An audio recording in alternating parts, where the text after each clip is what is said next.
এ নাতি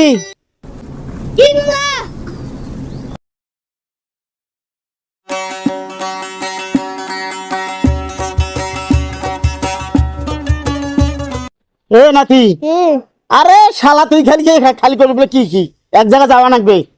ও বিয়ের দাওয়াত। না বিয়ের দাওয়াত দিছে তাহলে তুমি তো আজকে খাওয়া ভালোই হবে। আরে শালার মুই তো এটার জন্য তো কবার আসি। না না বিয়ের দাওয়াত যা খাইতে যাবো গিফট কই। এ নাতি চুপ শোন, বিয়ের তো দাওয়াত খাবার যাবো, হ্যাঁ আমরা দাওয়াত ছাড়াই আমরা যা খাওয়া দাওয়া চলবে, কিন্তু ওখানে কোনো কথাবার্তা বলবি না তুই। কে আমরা তো আমাদেরকে তো দাওয়াত দেয় নাই, আমরা খামো দামো বাস চলে আসবো। ব্যাপারটা হলো তোকে যদি কাজ জিজ্ঞাসা করে তুই কোনো কথাবার্তা করিস না নাতি, তুই খাবো দাবো একদম চুপচাপ মোর মতো দেখি টেকিয়ে খাওয়া দাওয়া চলে আসবো, বুঝছিস? কোনো সাউন্ড দিবি না।